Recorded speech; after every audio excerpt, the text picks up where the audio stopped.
But वो मेरे को सबसे बड़ी गलती लगती है, क्योंकि एटलीस्ट 5 to 7 क्वेश्चंस ऐसे होते हैं जो मैंने तुक्के लगाए हैं और वो सही हो गए। Exactly. और मैं अगर सिर्फ इनकरेक्ट क्वेश्चंस देखूंगा तो वो मिस हो जाएंगे। वो मेरे को नहीं आता था, वो एग्जाम में सही नहीं होगा। तो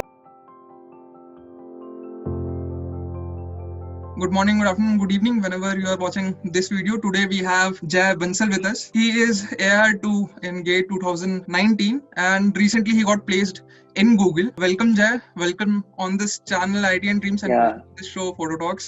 Thanks Alan, thanks. So Google की बात तो बाद में करेंगे, पहले AI2 की बात करते हैं। So जैसे तुम्हें भी पता है कि फरवरी आ रही है, ऑलमोस्ट जनवरी स्टार्ट होने वाली है, almost 1 month left for GATE. तो इस लास्ट एक महीने को, लास्ट 30 days को एस्पिरेंट्स को किस तरीके से जुडिशियसली यूज करना चाहिए? मतलब ये चीज बहुत सब्जेक्टिव है और मतलब पर्सन टू पर्सन वेरी करेगी ऑब्वियसली। मैं मेरा एक्सपीरियंस बता सकता हूँ कि लाइक मैंने लास्ट एक मंथ में कैसे प्रिपेयर किया था, क्या किया था। I used to have short notes की, मतलब मेरे पास एक 50 पेजेस की बड़ी वाली नोटबुक थी जिसमें मतलब हर subject, we have 10 subjects in GATE, right? तो हर सब्जेक्ट्स के 5 पेजेस थे, नॉट मोर देन दैट। उसमें मतलब बहुत इंपॉर्टेंट कुछ, या फिर मतलब जो बहुत इंपॉर्टेंट फॉर्मूले हैं लाइक स्टेप बाय स्टेप, वो 50 पेजेस की नोटबुक में रोज पढ़ता था फ्रॉम बिगनिंग टू एंड, ताकि मतलब जो चीजें या तो रिमेम्बर करनी है मुझे एग्जाम के लिए, और उसके एंड में 2 पेजेस मेरे लिए मैंने इसके लिए रखे हुए थे कि एग्जाम से एक दिन पहले क्या पढ़ना है। कुछ चीजें होती है आई मीन हर ब्रांच में होगी गेट के लिए कि जो याद ही रखनी है। आई मीन होती है, like I can give you some examples की जैसे टीओसी में अपनी वो टेबल होती थी ना, कौन सी, अनडिसाइडेबिलिटी, क्लोजर, प्रॉपर्टीज, लाइक दैट। तो ठीक है, मतलब तो उसमें एक्सेप्शंस थे काफी सारे, तो वो मैंने लास्ट के पेजेस पे लिखे हुए थे कि ये एग्जाम के एक दिन पहले पढ़ना है। तो मतलब मेरा ऐसे मतलब मॉड्यूलर अप्रोच कह लो कैसे भी। तो मेरे पास हर सब्जेक्ट के खुद के नोट्स थे, खुद नोटबुक्स थी, बट एक मेरे पास ये शॉर्ट नोट्स वाली भी नोटबुक थी। तो सुबह उठ के मैं ये पढ़ लेता था। और लास्ट के एक मंथ मैंने मेजरली फुल सिलेबस टेस्ट ज्यादा दिए, लाइक उन 30 डेज में मैंने 25-30 फुल सिलेबस टेस्ट दिए होंगे रोज एक, not more than 1 in a day, क्योंकि उससे ज्यादा टाइम नहीं होता अपने पास। और अगर आप more than 1 a day they रहे हो तो आप उसको पूरा टाइम नहीं दे पाओगे जो पेपर डिजर्व करता है। मतलब आई यूज्ड टू थिंक कि अगर मेरे पास अगर मैं 3 आवर्स का पेपर अटेम्प्ट कर रहा हूँ प्रैक्टिस टेस्ट, तो मुझे 3 आवर्स और देने हैं उस पे just to see my mistakes. तो या तो मेरे को वो वीडियोज वापस देखने जाके,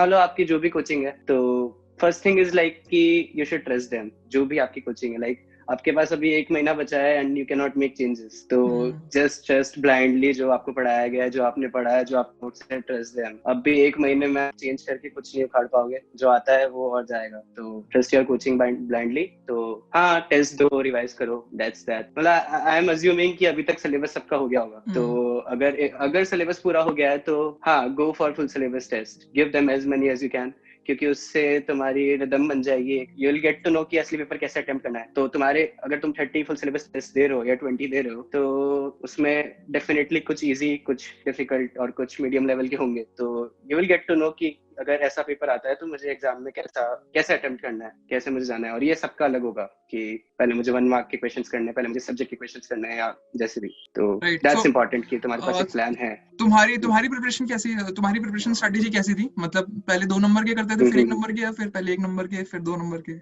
मेरा लाइफ में हमेशा ऐसा रहा है कि मतलब जो भी एक टास्क की लिस्ट है, डिफिकल्ट काम पहले करना है। तो सबसे ज्यादा मैं ये अज्यूम करता हूँ कि मेरे पास सबसे ज्यादा एनर्जी स्टार्टिंग में ही है, तो मैं 2 मार्क्स के क्वेश्चंस पहले करता था। ठीक है, ये सबका अलग हो सकता है, मैं वापस बोल लूंगा। तो मतलब मेरा ऐसा था कि मैं 2 मार्क्स के क्वेश्चंस पहले करता था, और जितने कम टाइम में हो सके।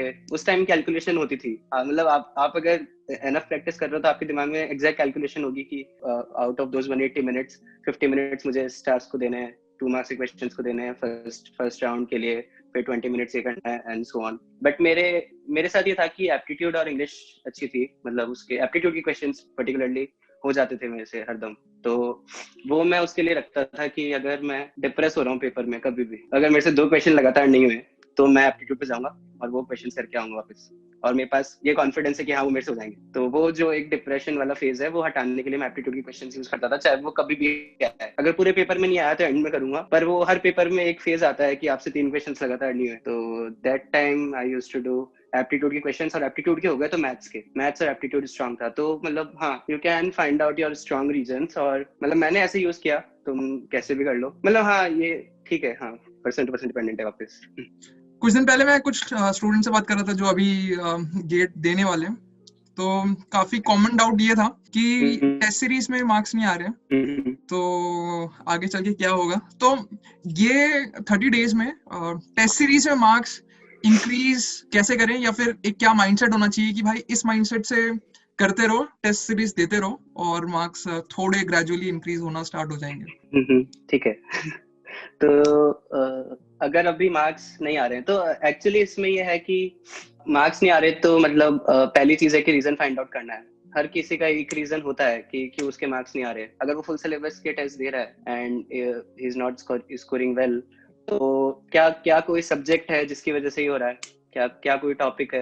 मतलब आई रिमेम्बर कि मैं काफी मिस्टेक्स करता था कंप्यूटर आर्किटेक्चर में कुछ टॉपिक्स में। तो मतलब मेरे पास 2-3 अलग अलग टेस्ट सीरीज थी। तो हाँ, मतलब किसी दूसरी कोचिंग के जो टेस्ट सीरीज देता था उसमें कोआ के कुछ ऐसे सेक्शंस को टच करते थे हर पेपर में जो नहीं पढ़ाया गया है, तो मेरे और एटलीस्ट 2 क्वेश्चन दे रहे हैं, वो 4-5 मार्क्स मेरा वो खा रहा है। तो हाँ, मतलब आई वुड से कि रीजंस फाइंड आउट करो। अगर तुम 2 टेस्ट भी लगातार एनालाइज करोगे ना अपने की क्यों मेरे मार्क्स नहीं आए, तो 2-3 टेस्ट में वो रीजन दिख जाएगा कि या तो मेरी स्पीड स्लो है, या तो फिर कि हाँ मेरे इन 2 सब्जेक्ट के क्वेश्चंस रॉन्ग हो रहे हैं। तो हाँ, टारगेट दैट पर्टिकुलर पॉइंट कि हाँ कि मेरे को उसी को टाइम देना है अभी एटलीस्ट 10 डेज। अब मेरे पास 30 डेज ही बचे हैं, मैं पूरे 30 डेज ये नहीं कर सकता, बट अगर मैं 5-10 डेज पे इस पे टारगेटेड अगर मैं मेहनत करूँ तो हाँ मेरा इंप्रूव होगा, डेफिनेटली होगा। हाँ, मतलब यही है। तो एक अलग से लिस्ट होनी चाहिए आपकी कि हाँ इसमें मैं वीक हूँ, तो हाँ मतलब हाँ उसी पे मेहनत करनी है मुझे। Targeted practice I would say कि अगर तुम्हारे पास टेस्ट सीरीज में उसके सब्जेक्ट टेस्ट बचे हैं उस सब्जेक्ट के, तो मतलब अटेम्प्ट देम के पार्ट टेस्ट, उसके लेक्चर्स वापस देख सकते हो। और अगर कोई सब्जेक्ट नहीं है तो मैं ये फील हो रहा है कि सब कुछ स्ट्रांग है, तो डेफिनेटली स्पीड या एक्यूरेसी का इशू है। तो स्पीड के लिए दोनों के लिए वही है, practice as much as you can. और टेस्ट सीरीज देने के बाद उसको एनालाइज कैसे करते हैं? जैसे सबका अपना अपना तरीका होता है कि कहाँ गलती हो रही है, क्या ये हो रहा है, तो पर्टिकुलरली तुम उस चीज को कैसे एनालाइज करते थे? तो इसमें मैं एक बहुत इंपॉर्टेंट चीज बोलना चाहूंगा कि people used to do the questions मतलब जो उनसे गलत हो गए हैं। लाइक आपको हर टेस्ट सीरीज एक ऑप्शन देगा खाली इनकरेक्ट क्वेश्चंस को देखने के लिए, राइट? बट वो मेरे को सबसे बड़ी गलती लगती है, क्योंकि एटलीस्ट 5 to 7 क्वेश्चंस ऐसे होते हैं जो मैंने तुक्के लगाए और वो सही हो गए। Exactly. और मैं अगर सिर्फ इनकरेक्ट क्वेश्चंस देखूंगा तो वो मिस हो जाएंगे, वो मेरे को नहीं आता था, वो एग्जाम में सही नहीं होगा। तो फर्स्ट गलती है कि आप सिर्फ इनकरेक्ट क्वेश्चंस या जो छोड़ दिए वो देख रहे हो। तो आई थिंक कि पूरे 65 क्वेश्चंस वापस देखने चाहिए। मतलब अब पैटर्न चेंज हो गया था, आई डोंट नो, अपने टाइम शायद 65 आते थे, राइट? तो हाँ, आई मीन मतलब पूरा क्वेश्चन पेपर वापस देखो, राइट? जो सही हो गया वो भी, जो छूट गया वो भी, और जो गलत हो गया वो भी, और जो सही हो गया और आता था वो भी। कुछ क्या जा रहा है, मतलब I mean it will take less time, but just go through the solution once कि उसने क्या लिखा है। Will get to know more ways कि कैसे वो प्रॉब्लम सॉल्व हो सकती है। और तुम्हें वो क्वेश्चन देख के जिसमें खुशी हो रही है तुम्हें कि हाँ मार्क्स मिल गए, तुक्का लगाया था, you didn't know the full solution, but हाँ एक कैलकुलेटेड रिस्क लिया था और सही हो गया। बट वो एग्जाम में नहीं होगा। एग्जाम में कैलकुलेटेड रिस्क कम बहुत करती है, यहाँ पे घर पे ज्यादा करती है, वहाँ प्रेशर अलग होगा।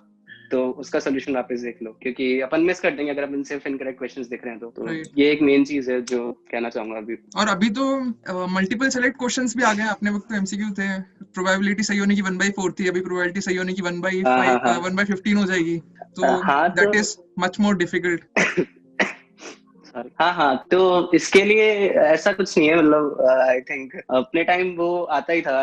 मल्टीपल चॉइस में भी मल्टीपल सेलेक्ट टाइप आ जाता था। Statement 1 and 2 are correct, 1, 2 and 3 are correct, 1, 2, 3 and 4 are correct. तो ऐसा कुछ नहीं है। और तुम्हारा कंपटीशन वैसे भी स्टूडेंट्स है और पेपर से नहीं है, तो पेपर टफ है तो सभी के लिए है। अगर multiple choice multiple select question है, टफ है, सभी के लिए है। बस तुम्हारी प्रैक्टिस अगर अच्छी है तो यू नो कि मुझे क्वेश्चन अभी अटेम्प्ट करना है या नहीं करना है। और मल्टीपल सेलेक्ट में भी शायद इनके पास ऐसी चॉइस है ना कि अगर केवल करेक्ट आंसर्स अगर आपने टिक किए तो नेगेटिव नहीं होगी, उसका स्कोर मिलेगा, शायद ये रूल है। आई डोंट नो अभी तो हाल फिलहाल में क्या चल रहा है कुछ अंदाजा नहीं है। तो राइट, तो जो भी रूल है टेस्ट सीरीज देखे तो मैं आइडिया लग गया होगा कि कितने रिस्क लेनी है एग्जैक्टली। तो कि किस सब्जेक्ट के किस क्वेश्चन में कितने रिस्क लेनी है। तो तुम 3 घंटे जब पेपर देते थे, 3 घंटे पेपर देने के बाद फिर एनालाइज करते समय कितना टाइम देते थे किसी भी पेपर को एनालिसिस के लिए? 3 hours एटलीस्ट। तो 3 घंटे पेपर, 3 3 hours तो घंटे लगता ही एनालिसिस। था। हाँ, और ये जरूरी है, मतलब I have seen many people जो नहीं करते ये, मतलब एक आलस आ ही जाता है यार, पेपर दे दिया है, ठीक है, आई हैव स्कोर्ड 65, हाँ मेरे को, मैं ऐसे करता रहा तो हो जाएगा, हाँ सब ठीक है, बट नहीं, यू हैवंट स्कोर्ड 65। हाँ मतलब मैं ये नहीं कह रहा कि डिप्रेस हो जाओ अगर कम स्कोर आया है जो भी, बट डोंट ओवर थिंक, मतलब उस स्कोर को लेके कोई भी माइंडसेट मत बनाओ ब्रेन में कि हाँ मेरा असली पेपर में स्कोर क्या होगा। आई वुड से कि मेरा जो असली पेपर में स्कोर था, जो एक्चुअल गेट, उसमें मेरे जो स्कोर था वो मेरा एक्चुअली किसी भी टेस्ट पेपर में नहीं था, मतलब वो that was the maximum I could have. I attempted 30 to 35 full syllabus test, और उसमें जो एक्चुअल गेट में था वो मैक्सिमम था। तो मैं मेंटालिटी बना के नहीं चल सकता, वो दिन कुछ भी हो सकता है, वो ठीक है, वो ब्लफ है, वो नक्षत्रों का सवाल है। राइट। तो हाँ, तो तुमसे मतलब 180 मिनट कोई नहीं छीन सकता, तो कॉन्फिडेंट रहना है बस। काफी मूवी देखते हो। Yeah. चलो, आई थिंक शायद ये उन लोगों के लिए काफी हेल्पफुल होगा जिनके लिए ये लास्ट का आखिरी महीना बाकी है। Let's talk about your interview experiences of Google. Starting से बात करते हैं कि गूगल इंटरव्यू राउंड से पहले जो कोडिंग राउंड्स थे या फिर जो भी रिटन राउंड्स थे, वो राउंड कैसे थे, कैसे कैसे क्वेश्चन पूछे गए, और what was your experience?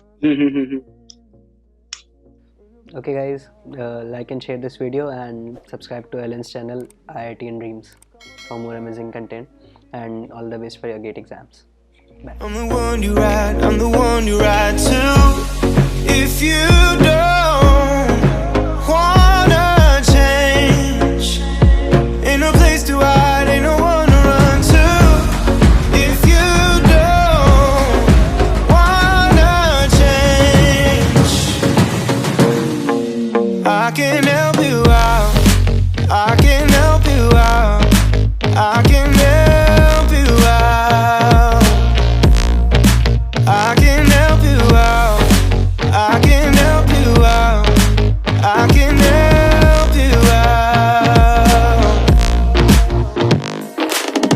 Here we go again.